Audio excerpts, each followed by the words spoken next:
Assalamualaikum warahmatullahi wabarakatuh. Kami dari kelompok 6 yang beranggotakan saya Gunawan Farhan Maulana, yang kedua ada Muhammad Zidan, dan yang terakhir ada Natasha Amalia. Di sini kami akan membahas tentang pusat pertanggungjawaban, pusat pendapatan, dan pusat pembiayaan. Yang pertama itu pengertiannya. Menurut Hansen dan Moen mengatakan bahwa akuntansi pertanggungjawaban adalah alat fundamental untuk pengendalian manajemen dan ditentukan melalui 4 elemen penting, yaitu pemberian tanggung jawab, pembuatan ukuran kinerja atau benchmarking, pengevaluasian kinerja, dan pemberian penghargaan. Sedangkan menurut Mulyadi mengatakan bahwa akuntansi pertanggungjawaban adalah suatu sistem akuntansi yang disusun sedemikian rupa sehingga pengumpulan serta pelaporan biaya dan pendapatan dilakukan sesuai dengan pusat pertanggungjawaban dalam organisasi, dengan tujuan agar dapat ditunjuk orang atau kelompok yang bertanggung jawab atas penyimpangan biaya dan atau pendapatan yang dianggarkan. Selanjutnya, menurut Anthony dan Grovin, mendefinisikan bahwa akuntansi pertanggungjawaban merupakan bagian dari sistem pengontrolan akuntansi yang merupakan salah satu faktor yang nantinya akan mendukung implementasi strategi, di mana strategi tersebut merupakan rencana pencapaian tujuan organisasi. Nah, dapat disimpulkan bahwa akuntansi pertanggungjawaban adalah suatu sistem yang membandingkan rencana atau anggaran dengan tindakan hasil sesungguhnya dari setiap pusat pertanggungjawaban yang digunakan untuk mengukur kinerja seseorang atau kegiatan perusahaan dan atau suatu departemen dalam pencapaian tujuan perusahaan. Selanjutnya ada pusat pertanggungjawaban. Menurut Hansen dan Moen, pusat pertanggungjawaban adalah suatu segmen bisnis yang manajemennya bertanggung jawab terhadap pengaturan kegiatan-kegiatan tertentu.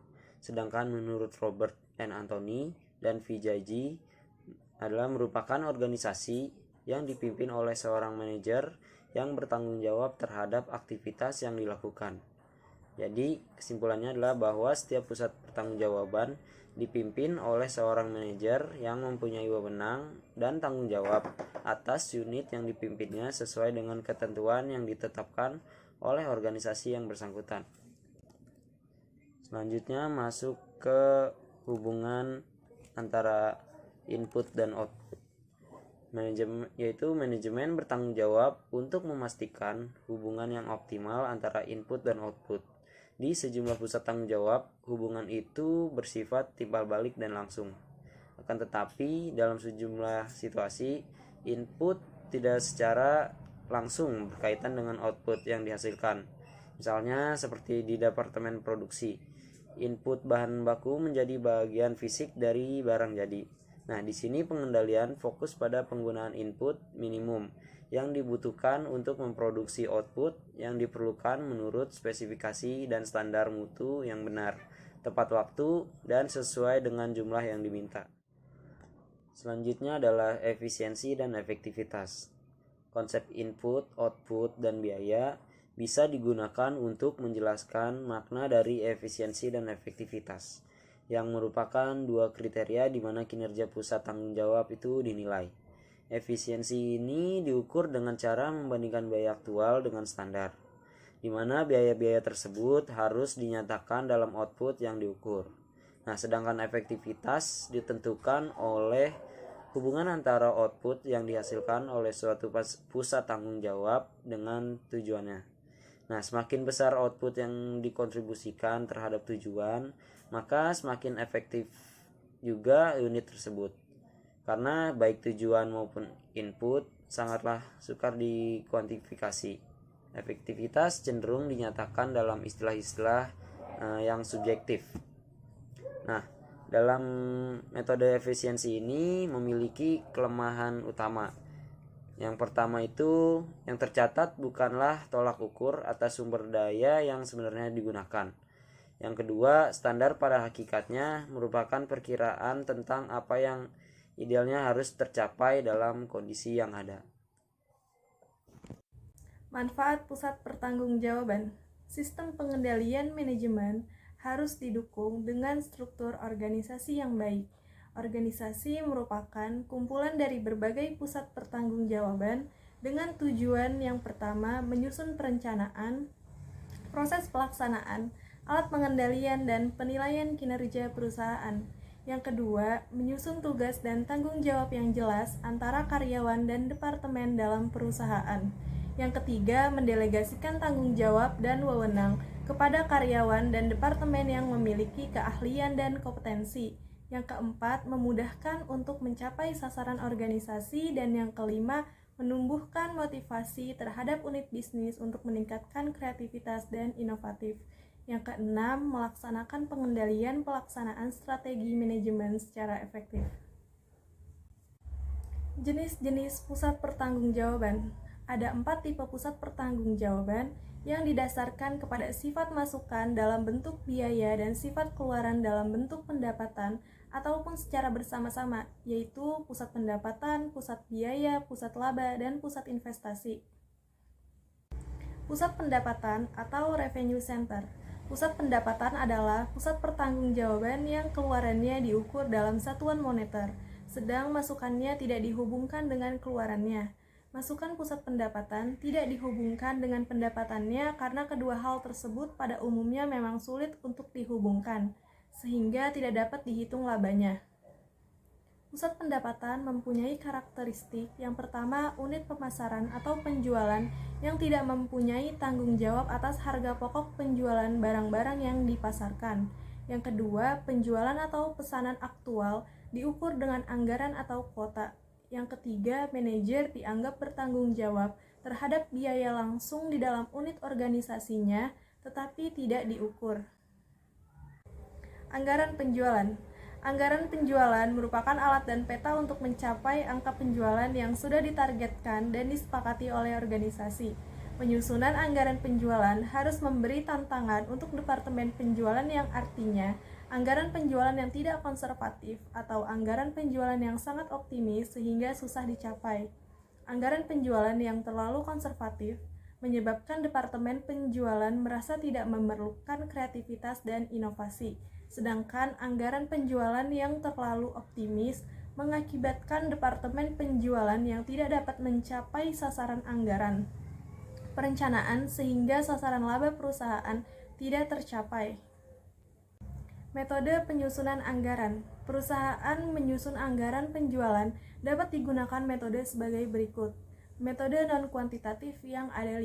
Yang pertama, metode berdasarkan angka dari para eksekutif perusahaan atau top-down method. Metode ini merupakan metode anggaran yang paling lama dan paling mudah dilaksanakan karena pimpinan puncak menentukan angka dalam anggaran penjualan untuk periode tertentu yang selanjutnya angka tersebut dirata-ratakan untuk mendapat angka dalam anggaran penjualan. Yang kedua, metode dari kombinasi tenaga penjual. Metode ini merupakan angka penjualan yang diusulkan oleh seorang tenaga penjual kepada atasannya. Selanjutnya, atasan penjual tersebut melakukan evaluasi dan perbandingan dengan hasil penjualan yang dicapai pada bulan-bulan yang telah lewat. Biasanya, metode ini menghasilkan jumlah penjualan yang aktual lebih besar daripada jumlah penjualan yang dianggarkan. Yang ketiga, metode berdasarkan harapan pelanggan atau buyer's expectation method. Banyak perusahaan selalu bertanya-tanya kepada potensial pelanggan kini atau pelanggan di masa lalu tentang apa yang menjadi kebutuhan dan keinginan mereka di masa yang akan datang. Umumnya, perusahaan bertanya kepada 20% pelanggan yang melakukan 80% pembelian produk perusahaan. Yang keempat, metode Delphi. Metode ini dapat digunakan untuk meramalkan penjualan di masa yang akan datang. Metode ini biasanya melibatkan ahli-ahli. Jawaban-jawaban atas pertanyaan sesi pertama dibuat ringkasan dan digunakan untuk menjadikan pertanyaan untuk sesi berikutnya. Yang kelima, metode skenario. Metode ini memberikan gambaran penjualan produk perusahaan pada masa yang akan datang berdasarkan beberapa asumsi. Selanjutnya kita masuk ke metode penyusunan anggaran kuantitatif. Untuk metode kuantitatif ini sendiri terdapat 2 metode yang bisa digunakan oleh perusahaan. Yang pertama ada metode analisis tren waktu dan yang kedua ada metode regresi dan korelasi. Metode analisis tren waktu merupakan metode yang menggunakan data yang ada pada saat ini sebagai dasar penyusunan anggaran di masa yang akan mendatang. Contoh, di tahun 2020 ada sebuah perusahaan yang ingin menyusun anggaran untuk sebuah proyek di tahun 2022 yang akan mendatang. Maka dengan menggunakan metode analisis tren waktu, perusahaan tersebut akan menggunakan data-data yang tersedia di tahun 2020 untuk menyusun anggaran di tahun 2022 yang akan mendatang nanti. Yang kedua, ada metode regresi dan korelasi. Untuk pengertian dari regresi dan korelasi itu sendiri dalam konteks statistika, regresi dan korelasi digunakan untuk menguji hubungan antara dua variabel atau lebih. Nah, dalam konteks penyusunan anggaran, metode regresi dan korelasi digunakan jika penjualan dihubungkan dengan faktor lain selain waktu. Nah, faktor-faktor selain waktu tersebut itu seperti kondisi pesaing, harga barang, jumlah demand pasar, kuantitas produk, atau kondisi pasar pada saat itu, dan lain-lain. Nah, maka jika hal-hal tersebut memang dibutuhkan sebagai pertimbangan perusahaan dalam menyusun sebuah anggaran, maka metode regresi dan korelasi merupakan teknik yang baik untuk digunakan. Dan metode ini pada dasarnya merupakan persamaan matematika yang dapat menguji hubungan antara variabel penjualan dengan variabel-variabel yang lain. Lalu yang kedua ada pusat pembiayaan atau cost center. Biaya merupakan pengorbanan sumber ekonomis yang diukur dalam satuan uang yang telah terjadi atau kemungkinan akan terjadi untuk mencapai tujuan organisasi, termasuk harga pokok yang dikorbankan di dalam usaha untuk memperoleh penghasilan. Nah, biaya itu sendiri terdapat 4 unsur. Yang pertama, biaya merupakan pengorbanan sumber ekonomi. Yang kedua, biaya dapat diukur dengan satuan uang. Biaya merupakan sesuatu yang telah terjadi atau yang akan terjadi. Dan yang terakhir, biaya digunakan untuk tujuan tertentu. Lalu untuk pusat pembiayaan itu merupakan pusat pertanggungjawaban di mana masukannya diukur dalam satuan uang, akan tetapi keluarannya tidak diukur dalam satuan uang. Karena pada dasarnya, pada saat perusahaan menyusun sebuah anggaran, tentulah apa yang diestimasikan sebuah perusahaan dalam menyusun anggaran tersebut diukur dengan satuan uang. Akan tetapi, output atau hasil dari sebuah proyek yang sudah dianggarkan sebelumnya kerap kali tidak bisa diukur dengan satuan uang, karena tergantung dari tujuan perusahaan tersebut dalam mengadakan sebuah proyek tertentu. Nah, untuk pusat biaya itu sendiri dibagi lebih lanjut menjadi 2 pusat biaya. Yang pertama ada pusat biaya teknik atau engineering expense center. Lalu yang kedua ada pusat biaya kebijakan atau discretionary expense center. Pusat biaya teknik merupakan pusat pertanggungjawaban yang jumlah input atau bebannya secara tepat dan memadai dapat diestimasikan dengan wajar, yang sebagian besar masukannya mempunyai hubungan yang nyata dan erat dengan keluarannya. Berbanding terbalik dengan pusat biaya teknik, untuk pusat biaya kebijakan merupakan pusat pertanggungjawaban yang jumlah input atau bebannya yang diestimasikan tidak tersedia. Oleh karena itu, beban-beban yang dikeluarkan tergantung pada penilaian manajemen atas jumlah yang memadai untuk suatu kondisi. Lalu kita masuk ke anggaran biaya. Penyusunan anggaran laba taktis, semua biaya pada setiap pusat pertanggungjawaban harus direncanakan secara cermat. Dalam merumuskan perencanaan biaya harus melibatkan semua tingkatan manajemen, sehingga anggaran biaya yang realistis dapat disusun untuk masing-masing pusat pertanggungjawaban.